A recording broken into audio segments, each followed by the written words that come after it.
मजा नहीं आ रहा है। ममता बनर्जी यही ममता बनर्जी यूपीए सरकार को समर्थन दे रही थी और इसी तरह तेल बढ़ने की बात आई थी और इन्होंने एकदम वीटो लगा के रुकवाया था। तभी तो हम चाहते हैं कि ममता बनर्जी की सरकार गिर जाए, इसलिए तो चाहते हैं मोदी जी की सरकार आ जाए और ये भी भरोसा रखते हैं कि मोदी जी काम करेंगे। अगर वो भी नहीं करेंगे फिर फायदा क्या हुआ? अच्छा एक बात बताइए, आपको बंगाल में क्या लग रहा है? एग्जिट पोल के बाद कंफ्यूजन है या आपको?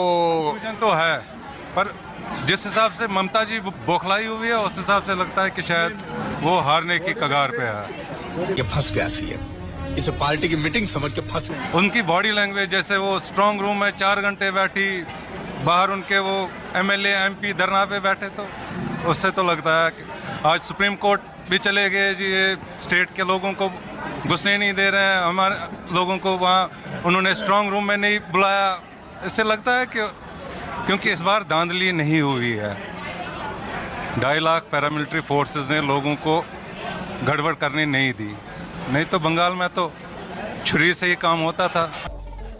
तो गेम बचाना पड़ेगा। अच्छा मान लीजिए, मैं आपसे एक बात कह रहा हूँ, मान लीजिए ये सारे इंतजामात, SIR, 2.5 lakh military, 2.5 lakh central paramilitary forces, सारी चीज़, इतना चुनाव आयोग, इतना रोज पुलिस ऑब्जर्वर भेजना, आज भी स्पेशल ऑब्जर्वर भेज रहे हैं, पुलिस ऑब्जर्वर ये वो एडिशनल, इतनी सारी व्यवस्था के बाद अगर ममता बनर्जी चुनाव जीत गई तो क्या आप मानेंगे? इसका मतलब बंगाली फिर ममता जी के साथ है।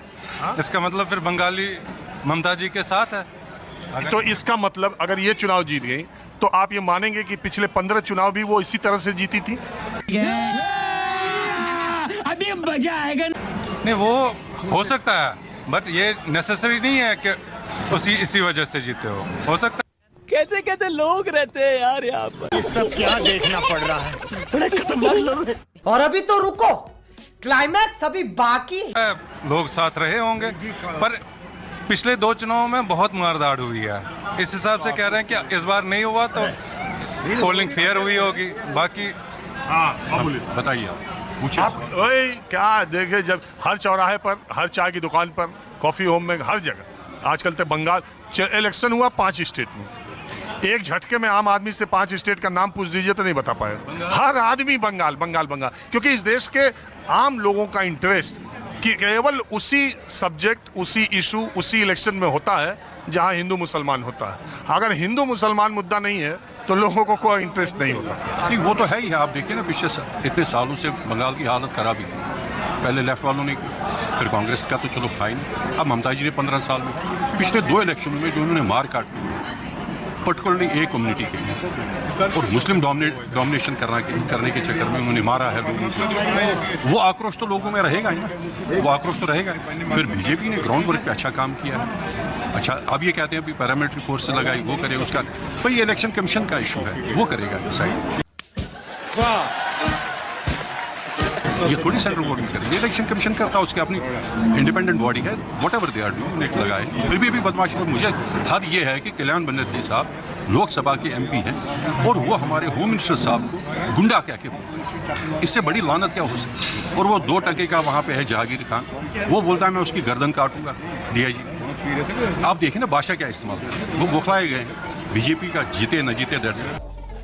तो गेम बचाना पड़ेगा। गृह मंत्री जी ने भी कुछ बोला था वहाँ के गुंडों के लिए, अमित शाह का उनका बयान याद है? नहीं, उन्होंने क्या बोला था? ये बोला उनको अगर जो गुंडागर्दी करेगा उनको उसकी लाइन सबक सिखाएंगे, गाली तो नहीं दी।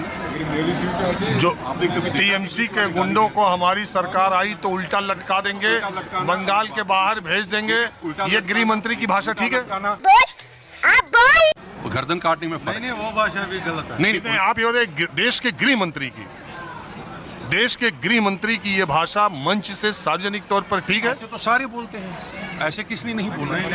आप ये बोला ऐसे, आप किसी भी पार्टी, गृह मंत्री से भी ये भाषा अपेक्षित नहीं है। आप ये मान लीजिए, ऐसी कौन सी पार्टी है जो ऐसी यूज नहीं करना? तो बस ठीक है, जब सब बोल रहे हैं तो बोल रहे हैं। शर्म है? कुछ शर्म आया है?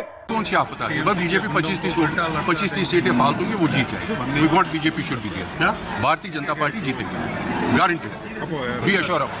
दे हैव उन्होंने ग्राउंड लेवल पे काम किया है। लोग जो मरे हैं उनके साथ गए हैं, कौन पूछता? ममता दीदी पूछे आरजी कार हॉस्पिटल का आप कैसे, दूसरी जगह का, किसने पूछा उन्हें? किसी ने नहीं पूछा। ये बेचारे जाते हैं, अभी भी वो गुंडा बदमाशी कर रहे हैं। ठीक है, गवर्नमेंट अपना टाइम ले लेगी, जो करना होगा दे विल डू इट। नहीं, अभी और सुनिए।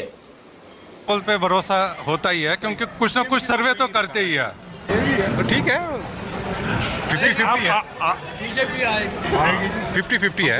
बट ये भी एक ठीक है कि एक बदलाव बड़ा ज़रूरी होता है। किसी भी टाइम के बाद एक लीडर के पास थॉट प्रोसेस खत्म हो जाता है डेवलपमेंट का, क्योंकि वही काम वो डेली करता रहता है।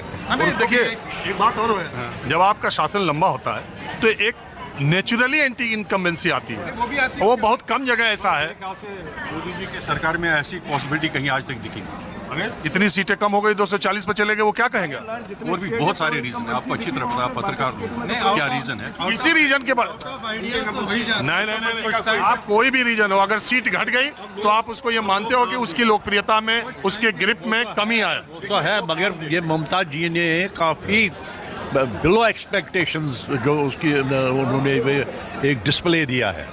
He has not proved to be a good leader. खेल खत्म। आप लोगों ने अगर आपका देश सुरक्षित रहेगा, अंदरूनी मसले खुद ठीक हो जाएंगे। पहले मोदी जी वही काम कर रहे हैं। देश को मजबूत बनाओ, अंदर वाले मसले खुद उसको भी डर लग गया। देश को मजबूत बना रहे हैं, सारे काम कर रहे हैं। आप देख रहे हैं डिफेंस सेक्टर कहाँ से कहाँ सारे आ रहे हैं। वो चीज़ पार्लियामेंट में ये बांग्लादेश के वो MP ने हाँ, सुना मैंने। खत्म, bye bye, tata, goodbye, गया। तो मेरा आप लोग को आदाब, नमस्कार। मेरा नाम विजय है। आप लोग देख रहे हैं भगत रोल चैनल के वीडियो। जैसे कि पीछे आप लोग जो है सुन ही चुके हैं कि अंकल जी का कहना है कि जो है मोदी जो है देश को मजबूत कर रहे हैं, और वो उन्हीं के जो हाथों में देश जो है सुरक्षित है।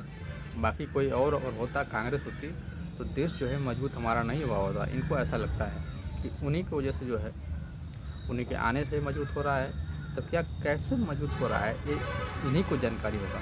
देश अपना कैसे मजबूत हो रहा है, किस तरह से मजबूत हो रहा है। क्या यहाँ पे युद्ध हो रहा है दूसरे देशों में, और पेट्रोल डीजल यहाँ पे लोगों को जो है झेलनी पड़ रही परेशानी, क्या इसी तरह से मजबूत हो रहा है अपना देश? क्या जो है सिलेंडर का दाम बढ़ते जा रहा है दिन पे दिन, तो क्या इसी तरह से जो है मजबूत हो रहा है? लोग जो है मीटरों के लिए परेशान हो रहे हैं, स्मार्ट मीटर के लिए लोग जो है धरना दे रहे हैं, स्मार्ट मीटर जो है फेंक रहे हैं, प्रदर्शन कर रहे हैं। तो क्या इसी तरह से जो है देश अपना मजबूत हो रहा है? इस तरह से तो शायद यही लोग बता सकते हैं कि किस तरह से देश मजबूत हो रहा है। इन्हीं के लोगों को जानकारी है कैसे कर रहे हैं मोदी मजबूत।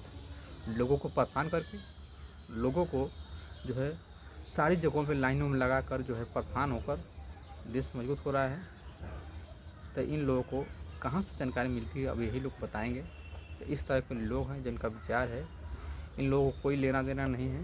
कोई कितना भी परेशान हो, इनको सिर्फ जो है मोदी जी चाहिए हर जगह पे, और इनको विकास कोई मतलब नहीं है, सिर्फ मोदी जी को चाहिए। क्या बंगाल में विकास नहीं हो रहा है? क्या वहाँ पे 15 साल से जो है दीदी की सरकार है तो वहाँ पर विकास नहीं हो रहा है? और गुजरात में इनकी जो है 25 साल से सरकार है तो वहाँ पे विकास हो रहा है। यहाँ पे जो ममता दीदी की सरकार है, यहाँ पे विकास नहीं हो रहा है। तो इस तरह के जो मानसिकता वाले लोग हैं, ताकि आप लोग देख ही रहे हैं किस तरह से सोच रखते हैं एक तरफ से। तो हमारे आज की वीडियो कैसी लगी आप लोग हमें ज़रूर बताएं, कमेंट करके अपनी राय। हम आपके इसी तरह के लिए वीडियो बनाते रहते हैं, आप लोग हमें सपोर्ट ज़रूर करें।